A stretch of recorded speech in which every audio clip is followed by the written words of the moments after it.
Hi everyone, my name is Katie Chak, and I'm going to present about this paper called A Large-Scale Study of File System Contents from 1999 by John Tusser and William Bolosky. A brief introduction about this paper. This is a file distribution study by the two researchers that aims to find the improvement in future file system design and architecture. It looked at the distribution of file size, file age, file functional lifetime, directory size, and directory depth. This paper was published on Symmetrics, which is a special interest group from ACM that focuses on performance analysis, evaluation, and modeling for computer systems.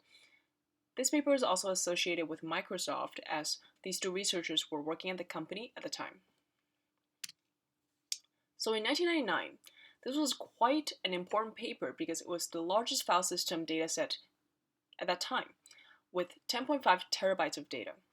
It was also the first study of file system distribution that collected data from a Windows file system, while a lot of previous studies collected files from Linux and other computer systems. This paper also introduced the idea of compositional granularity as a measurement of file distribution frequency, and in simpler terms, this just means that this is a new unit invented by this researcher to categorize and divide files in a more meaningful and interpretable way. As for the methods, the researchers first developed a scanning program to traverse through the directory tree of a file system of all the computers, and then they contacted 20,000 people from Microsoft, and out of them 4,418 people executed a program on 4,800 computers.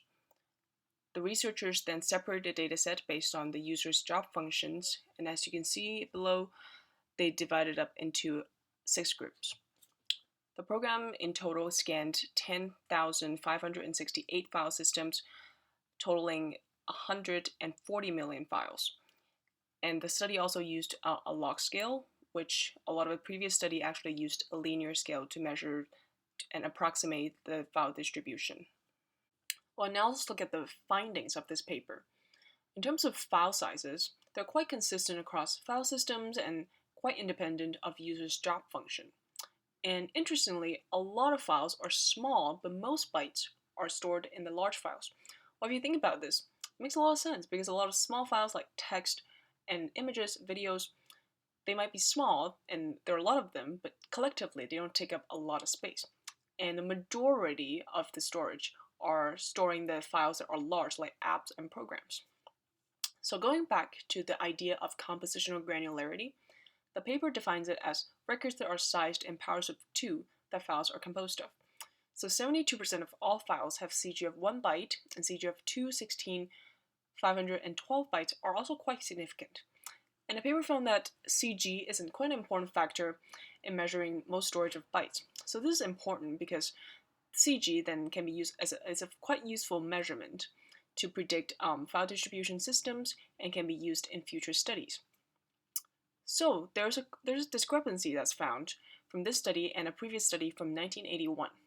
So the mean number of files per user has actually increased in an order of magnitude.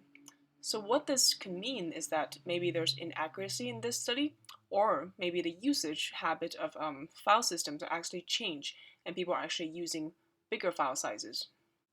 With the directories, the research found that directory sizes are consistent across file systems and also independent of user job functions.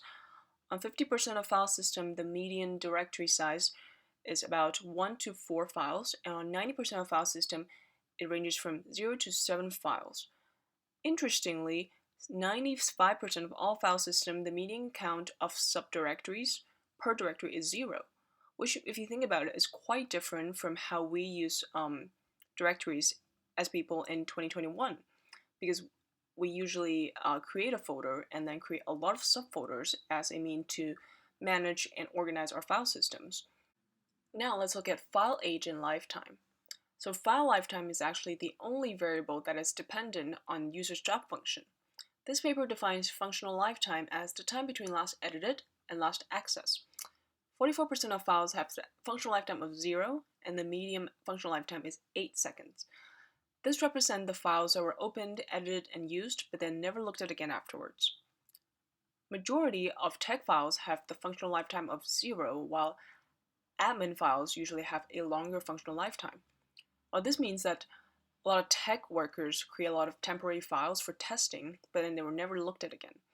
However, admin workers usually create files and use them in a more steady way. Now let's look at file extension and file system.